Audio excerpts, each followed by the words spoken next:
شروع اللہ کا نام لے کر جو بڑا مہربان نہایت رحم والا ہے۔ اور مدین کی طرف ان کے بھائی شعیب کو بھیجا تو انہوں نے کہا، اے قوم، اللہ ہی کی عبادت کرو، اس کے سوا تمہارا کوئی معبود نہیں۔ تمہارے پاس تمہارے پروردگار کی طرف سے نشانی آ چکی ہے، تو تم ناپ اور تول پوری کیا کرو اور لوگوں کو چیزیں کم نہ دیا کرو، اور زمین میں اصلاح کے بعد خرابی نہ کرو۔ اگر تم صاحب ایمان ہو تو سمجھ لو کہ یہ بات تمہارے حق میں بہتر ہے، اور ہر رستے پر مت بیٹھا کرو کہ جو شخص اللہ پر ایمان لاتا ہے اسے تم ڈراتے اور اللہ کی راہ سے روکتے اور اس میں کجی ڈھونڈتے ہو۔ اور اس وقت کو یاد کرو جب تم تھوڑے سے تھے تو اللہ نے تم کو جماعت کثیر کر دیا، اور دیکھ لو کہ خرابی کرنے والوں کا انجام کیسا ہوا۔ اور اگر تم میں سے ایک جماعت میری رسالت پر ایمان لے آئی ہے اور ایک جماعت ایمان نہیں لائی تو صبر کیے رہو یہاں تک کہ اللہ ہمارے تمہارے درمیان فیصلہ کر دے، اور وہ سب سے بہتر فیصلہ کرنے والا ہے۔ تو ان کی قوم میں جو لوگ سردار تھے جو تکبر کرتے تھے وہ کہنے لگے کہ شعیب، یا تو ہم تم کو اور جو لوگ تمہارے ساتھ ایمان لائے ہیں ان کو اپنے شہر سے نکال دیں گے، یا تم ہمارے مذہب میں واپس آ جاؤ۔ انہوں نے کہا، خواہ ہم تمہارے دین سے بیزار ہی ہوں تو بھی، اگر ہم اس کے بعد کہ اللہ ہمیں اس سے نجات بخش چکا ہے تمہارے مذہب میں لوٹ جائیں تو بے شک ہم نے اللہ پر جھوٹ باندھا، اور ہمیں شایع نہیں کہ ہم اس میں لوٹ جائیں۔ ہاں، اللہ جو ہمارا پروردگار ہے وہ چاہے تو ہم مجبور ہیں۔ ہمارے پروردگار کا علم ہر چیز کا احاطہ کیے ہوئے ہے، ہمارا اللہ ہی پر بھروسہ ہے۔ اے پروردگار، ہم میں اور ہماری قوم میں انصاف کے ساتھ فیصلہ کر دے، اور تو سب سے بہتر فیصلہ کرنے والا ہے۔ اور ان کی قوم میں سے سردار لوگ جو کافر تھے کہنے لگے کہ بھائیو، اگر تم نے شعیب کی پیروی کی تو بے شک تم خسارے میں پڑ گئے۔ تو ان کو زلزلے نے آ پکڑا اور وہ اپنے گھروں میں اوندھے پڑے رہ گئے۔ یہ لوگ جنہوں نے شعیب کی تکذیب کی تھی ایسے برباد ہوئے تھے کہ گویا وہ ان میں کبھی آباد ہی نہیں ہوئے تھے۔ غرض جنہوں نے شعیب کو جھٹلایا وہ خسارے میں پڑ گئے۔ کیا بستیوں کے رہنے والے اس سے بے خوف ہیں کہ ان پر ہمارا عذاب رات کو واقع ہو اور وہ بے خبر سو رہے ہوں؟ اور کیا اہل شہر اس سے نڈر ہیں کہ ان پر ہمارا عذاب دن چڑھے آ نازل ہو اور وہ کھیل رہے ہوں؟ کیا یہ لوگ اللہ کے داؤں کا ڈر نہیں رکھتے؟ سن لو کہ اللہ کے داؤں سے وہی لوگ نڈر ہوتے ہیں جو خسارہ پانے والے ہیں۔ پھر ان پیغمبروں کے بعد ہم نے موسیٰ کو نشانیاں دے کر فرعون اور اس کے درباریوں کے پاس بھیجا تو انہوں نے ان کے ساتھ کفر کیا، سو دیکھ لو کہ خرابی کرنے والوں کا انجام کیا ہوا۔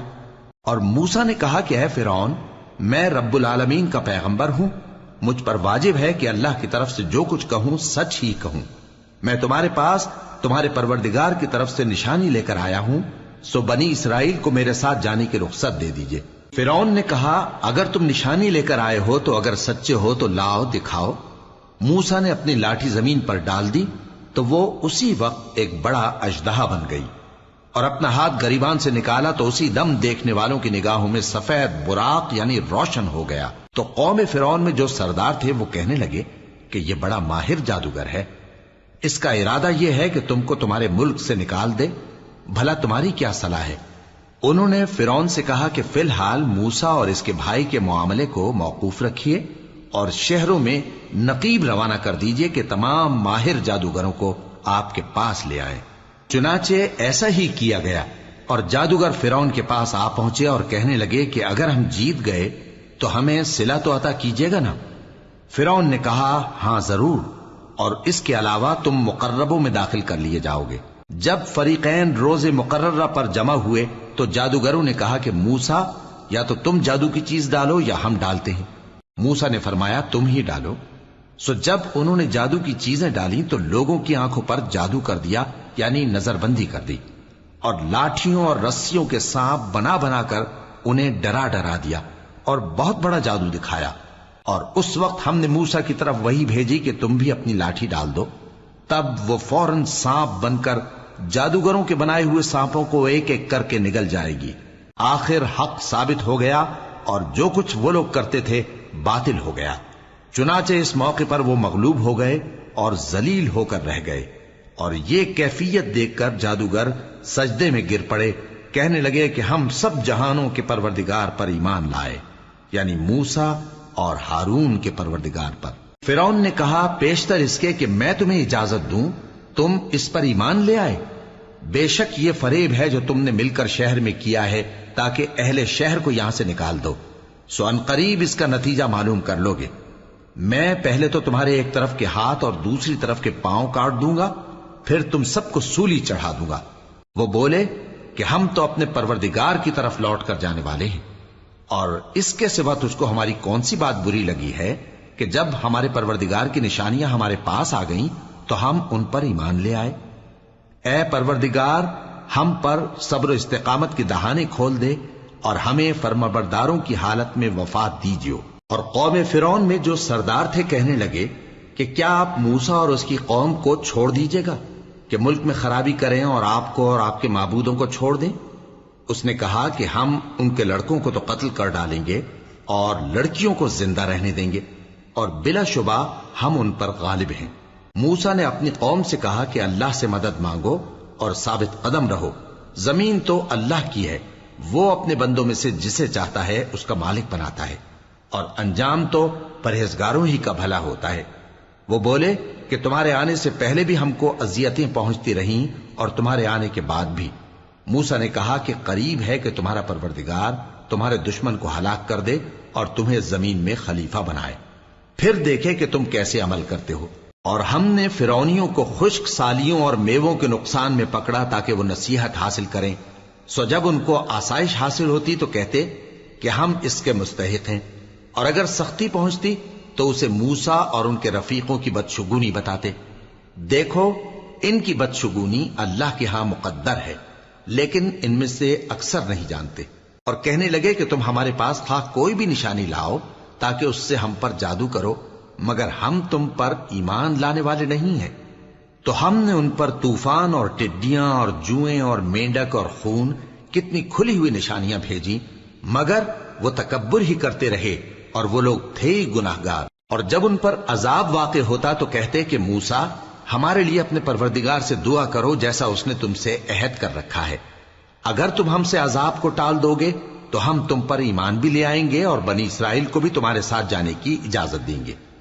پھر جب ہم ایک مدت کے لیے جس تک ان کو پہنچنا تھا ان سے عذاب دور کر دیتے تو وہ فوراً عہد کو توڑ ڈالتے، تو ہم نے ان سے بدلہ لے کر ہی چھوڑا کہ ان کو سمندر میں ڈبو دیا، اس لیے کہ وہ ہماری آیتوں کو جھٹلاتے اور ان سے بے پرواہی کرتے تھے۔ اور جو لوگ کمزور بنائے جاتے رہے ان کو ہم نے زمین شام کے مشرق و مغرب کا جس میں ہم نے برکت دی تھی وارث کر دیا۔ اور بنی اسرائیل کے بارے میں ان کے صبر کی وجہ سے تمہارے پروردگار کا وعدہ نیک پورا ہوا۔ اور فرعون اور قوم فرعون جو محل بناتے اور انگور کے باغ جو چھتریوں پر چڑھاتے تھے سب کو ہم نے تباہ کر دیا۔ اور ہم نے بنی اسرائیل کو سمندر کے پار اتارا تو وہ ایسے لوگوں کے پاس جا پہنچے جو اپنے بتوں کی عبادت کے لیے بیٹھے رہتے تھے۔ بنی اسرائیل کہنے لگے کہ موسیٰ جیسے ان لوگوں کے معبود ہیں ہمارے لیے بھی ایک معبود بنا دو۔ فرمایا کہ تم بڑے ہی جاہل لوگ ہو، یہ لوگ جس شغل میں پھنسے ہوئے ہیں وہ برباد ہونے والا ہے، اور جو کام یہ کرتے ہیں سب بےہودہ ہیں۔ فرمایا کیا میں اللہ کے سوا تمہارے لیے کوئی اور معبود تلاش کروں، حالانکہ اس نے تم کو تمام اہل عالم پر فضیلت بخشی ہے۔ اور ہمارے ان احسانوں کو یاد کرو جب ہم نے تم کو فرعونیوں کے ہاتھ سے نجات بخشی، وہ لوگ تم کو بڑا دکھ دیتے تھے، تمہارے بیٹوں کو تو قتل کر ڈالتے تھے اور بیٹیوں کو زندہ رہنے دیتے تھے، اور اس میں تمہارے پروردگار کی طرف سے بڑی آزمائش تھی۔ اور ہم نے موسیٰ سے 30 رات کی میعاد مقرر کی اور 10 راتیں اور ملا کر اسے پورا چلا کر دیا، تو اس کے پروردگار کی 40 رات کی میعاد پوری ہو گئی۔ اور موسیٰ نے اپنے بھائی ہارون سے کہا کہ میرے کوہ طور پر جانے کے بعد تم میری قوم میں میرے جانشین ہو، اور ان کی اصلاح کرتے رہنا اور شریروں کے رستے پر نہ چلنا۔ اور جب موسیٰ ہمارے مقرر کیے ہوئے وقت پر کوہ طور پر پہنچے اور ان کے پروردگار نے ان سے کلام کیا تو کہنے لگے کہ اے پروردگار مجھے اپنا جلوہ دکھا کہ میں تیرا دیدار کروں۔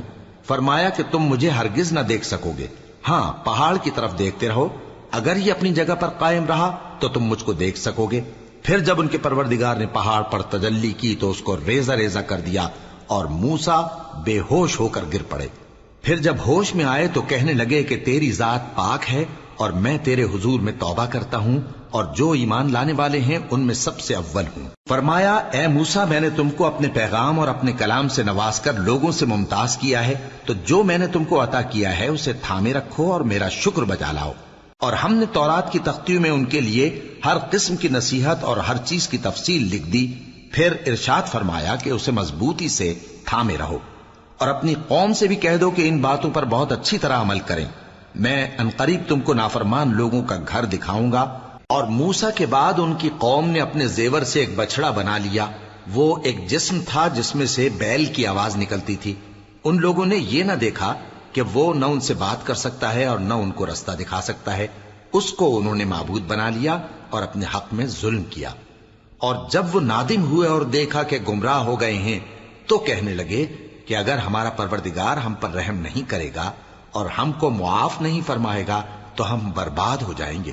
اور جب موسیٰ اپنی قوم میں نہایت غصے اور افسوس کی حالت میں واپس آئے تو کہنے لگے کہ تم نے میرے بعد بہت ہی برا کام کیا، کیا تم نے اپنے پروردگار کا حکم جلد چاہا؟ یہ کہا اور شدت غضب سے تورات کی تختیاں ڈال دی اور اپنے بھائی کا سر پکڑ کر اپنی طرف کھینچنے لگے۔ انہوں نے کہا کہ بھائی جان، لوگ تو مجھے کمزور سمجھتے تھے اور قریب تھا کہ قتل کر دیں، تو ایسا کام نہ کیجیے کہ دشمن مجھ پر ہنسیں اور مجھے ظالم لوگوں میں شامل نہ سمجھیے۔ انہوں نے دعا کی کہ اے میرے پروردگار، مجھے اور میرے بھائی کو معاف کر دے اور ہمیں اپنی رحمت میں داخل کر، تو سب سے بڑھ کر رحم کرنے والا ہے۔ جن لوگوں نے بچڑے کو معبود بنا لیا تھا ان پر ان کے پروردگار کا غضب واقع ہوگا اور دنیا کی زندگی میں ذلت نصیب ہوگی، اور ہم افترا پردازوں کو ایسا ہی بدلہ دیا کرتے ہیں۔ اور جنہوں نے برے کام کیے پھر اس کے بعد توبہ کر لی اور ایمان لے آئے تو کچھ شک نہیں کہ تمہارا پروردگار اس کے بعد بخش دے گا کہ وہ بخشنے والا مہربان ہے۔ اور جب موسیٰ کا غصہ ٹھنڈا ہوا تو تورات کی تختیاں اٹھا لیں، اور جو کچھ ان میں لکھا تھا وہ ان لوگوں کے لیے جو اپنے پروردگار سے ڈرتے ہیں ہدایت اور رحمت تھی۔ اور ہم نے ان کو یعنی بنی اسرائیل کو الگ الگ کر کے 12 قبیلے اور بڑی بڑی جماعتیں بنا دیا۔ اور جب موسیٰ سے ان کی قوم نے پانی طلب کیا تو ہم نے ان کی طرف وہی بھیجی کہ اپنی لاٹھی پتھر پر مار دو، تو اس میں سے 12 چشمے پھوٹ نکلے، اور سب لوگوں نے اپنا اپنا گھاٹ معلوم کر لیا۔ اور ہم نے ان کے سروں پر بادل کو سائبان بنائے رکھا اور ان پر من و سلوہ اتارتے رہے، اور ان سے کہا کہ جو پاکیزہ چیزیں ہم تمہیں دیتے ہیں انہیں کھاؤ۔ اور ان لوگوں نے ہمارا کچھ نقصان نہیں کیا بلکہ جو نقصان کیا اپنا ہی کیا۔ اور ان کو اس شخص کا حال پڑھ کر سنا دو جس کو ہم نے اپنی آیتیں عطا فرمائیں اور اس کو علم کے لبادے سے آراستہ کیا تو اس نے اس کو اتار پھینکا۔ پھر شیطان اس کے پیچھے لگا تو وہ گمراہوں میں ہو گیا۔ اور اگر ہم چاہتے تو ان آیتوں سے اس کے درجے کو بلند کر دیتے، مگر وہ تو پستی کی طرف مائل ہو گیا اور اپنی خواہش کے پیچھے چل پڑا، تو اس کی مثال کتے کی سی ہو گئی کہ اگر اس پر حملہ کرو تو زبان نکالے رہے، یا اسے یوں ہی چھوڑ دو تو بھی زبان نکالے رہے۔ یہی مثال ان لوگوں کی ہے جنہوں نے ہماری آیتوں کو جھٹلایا، تو ان سے یہ قصہ بیان کر دو تاکہ وہ فکر کریں۔ اور ہم نے بہت سے جن اور انسان دوزخ کے لیے پیدا کیے ہیں، ان کے دل ہیں لیکن ان سے سمجھتے نہیں، اور ان کی آنکھیں ہیں مگر ان سے دیکھتے نہیں، اور ان کے کان ہیں پر ان سے سنتے نہیں۔ یہ لوگ بالکل چوپایوں کی طرح ہیں بلکہ ان سے بھی زیادہ بھٹکے ہوئے۔ یہی وہ ہیں جو غفلت میں پڑے ہوئے ہیں۔ یہ لوگ تم سے قیامت کے بارے میں پوچھتے ہیں کہ اس کے واقع ہونے کا وقت کب ہے؟ کہہ دو کہ اس کا علم تو میرے پروردگار ہی کو ہے، وہی اسے اس کے وقت پر ظاہر کر دے گا۔ وہ آسمان اور زمین میں ایک بھاری بات ہوگی اور ناگہاں تم پر آ جائے گی۔ یہ تم سے اس طرح دریافت کرتے ہیں کہ گویا تم اس سے بخوبی واقف ہو۔ کہو کہ اس کا علم تو اللہ ہی کو ہے، لیکن اکثر لوگ یہ نہیں جانتے۔ کہہ دو کہ میں اپنے فائدے اور نقصان کا کچھ بھی اختیار نہیں رکھتا مگر وہ جو اللہ چاہے، اور اگر میں غیب کی باتیں جانتا ہوتا تو بہت سے فائدے جمع کر لیتا اور مجھ کو کوئی تکلیف نہ پہنچتی۔ میں تو مومنوں کو ڈر اور خوشخبری سنانے والا ہوں۔ وہ اللہ ہی تو ہے جس نے تم کو ایک شخص سے پیدا کیا اور اس سے اس کا جوڑا بنایا تاکہ اس سے راحت حاصل کرے۔ سو جب وہ اس کے پاس جاتا ہے تو اسے ہلکا سا حمل رہ جاتا ہے اور وہ اس کے ساتھ چلتی پھرتی ہے۔ پھر جب وہ بوجھ محسوس کرتی ہے یعنی بچہ پیٹ میں بڑا ہوتا ہے تو دونوں میاں بیوی اپنے پروردگار اللہ سے التجا کرتے ہیں کہ اگر تو ہمیں صحیح و سالم بچہ دے گا تو ہم تیرے شکر گزار ہوں گے۔ پھر جب وہ ان کو صحیح و سالم بچہ دیتا ہے تو اس بچے میں جو وہ ان کو دیتا ہے اس کا شریک مقرر کرتے ہیں، سو جو شرک وہ کرتے ہیں اللہ کا رتبہ اس سے بلند ہے۔ کیا وہ ایسوں کو شریک بناتے ہیں جو کچھ بھی پیدا نہیں کر سکتے اور خود پیدا کیے جاتے ہیں، اور نہ ان کی مدد کی طاقت رکھتے ہیں اور نہ اپنی ہی مدد کر سکتے ہیں؟ اور اگر تم ان کو سیدھے رستے کی طرف بلاؤ تو تمہارا کہا نہ مانے، تمہارے لیے برابر ہے کہ تم ان کو بلاؤ یا چپ کے ہو رہو۔ مشرکو، جن کو تم اللہ کے سوا پکارتے ہو تمہاری طرح کے بندے ہی ہیں، اچھا تم ان کو پکارو، اگر سچے ہو تو چاہیے کہ وہ تم کو جواب بھی دیں۔ بھلا ان کے پاؤں ہیں جن سے چلیں، یا ہاتھ ہیں جن سے پکڑیں، یا آنکھیں ہیں جن سے دیکھیں، یا کان ہیں جن سے سنیں؟ کہہ دو کہ اپنے شریکوں کو بلا لو اور میرے بارے میں جو تدبیر کرنی ہو کر لو، اور مجھے کچھ مہلت بھی نہ دو، پھر دیکھو کہ وہ میرا کیا کر سکتی ہیں۔ میرا مددگار تو اللہ ہی ہے جس نے کتاب برحق نازل کی، اور وہ نیک لوگوں کو دوست رکھتا ہے۔ اور جن کو تم اللہ کے سوا پکارتے ہو وہ نہ تمہاری مدد کی طاقت رکھتے ہیں اور نہ خود اپنی ہی مدد کر سکتے ہیں، اور اگر تم ان کو سیدھے رستے کی طرف بلاؤ تو سن نہ سکیں، اور تم انہیں دیکھتے ہو کہ بظاہر آنکھیں کھولے تمہاری طرف دیکھ رہے ہیں مگر فی الواقع کچھ نہیں دیکھتے۔ اے نبی، عفو و درگزر اختیار کرو اور نیک کام کرنے کا حکم دو اور جاہلوں سے کنارہ کر لو۔ اور اگر شیطان کی طرف سے تمہارے دل میں کسی طرح کا وسوسہ پیدا ہو تو اللہ سے پناہ مانگو، بے شک وہ سننے والا ہے، سب کچھ جاننے والا ہے۔ جو لوگ پرہیزگار ہیں جب ان کو شیطان کی طرف سے کوئی وسوسہ پیدا ہوتا ہے تو چونک پڑتے ہیں اور دل کی آنکھیں کھول کر دیکھنے لگتے ہیں، اور ان کفار کے بھائی انہیں گمراہی میں کھینچے جاتے ہیں، پھر اس میں کسی طرح کی کوتاہی نہیں کرتے۔ اور جب تم ان کے پاس کچھ دنوں تک کوئی آیت نہیں لاتے تو کہتے ہیں کہ تم نے اپنی طرف سے کیوں نہیں بنائی؟ کہہ دو کہ میں تو اسی حکم کی پیروی کرتا ہوں جو میرے پروردگار کی طرف سے میرے پاس ہے۔ یہ قرآن تمہارے پروردگار کی جانب سے دانش و بصیرت اور مومنوں کے لیے ہدایت اور رحمت ہے۔ اور جب قرآن پڑھا جائے تو توجہ سے سنا کرو اور خاموش رہا کرو تاکہ تم پر رحم کیا جائے، اور اپنے پروردگار کو دل ہی دل میں عاجزی اور خوف سے اور پست آواز سے صبح و شام یاد کرتے رہو، اور دیکھنا غافل نہ ہونا، شروع اللہ کا نام لے کر جو بڑا مہربان نہایت رحم والا ہے۔ اے نبی، مجاہد لوگ تم سے غنیمت کے مال کے بارے میں دریافت کرتے ہیں کہ کیا حکم ہے۔ کہہ دو کہ غنیمت اللہ اور اس کے رسول کا مال ہے، تو اللہ سے ڈرو اور آپس میں صلح رکھو، اور اگر ایمان رکھتے ہو تو اللہ اور اس کے رسول کے حکم پر چلو۔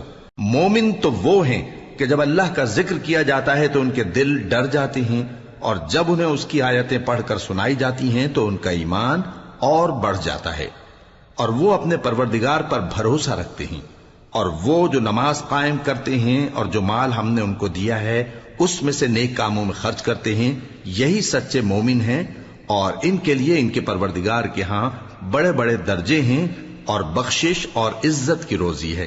اے اہل ایمان، جب میدان جنگ میں کفار سے تمہارا مقابلہ ہو تو ان سے پیٹھ نہ پھیرنا، اور جو شخص جنگ کے روز اس صورت کے سوا کہ لڑائی کے لیے کنارے کنارے چلے، یعنی حکمت عملی سے دشمن کو مارے یا اپنی فوج میں جا ملنا چاہے، ان سے پیٹھ پھیرے گا تو سمجھو کہ وہ اللہ کے غضب میں گرفتار ہو گیا، اور اس کا ٹھکانہ دوزخ ہے، اور وہ بہت ہی بری جگہ ہے۔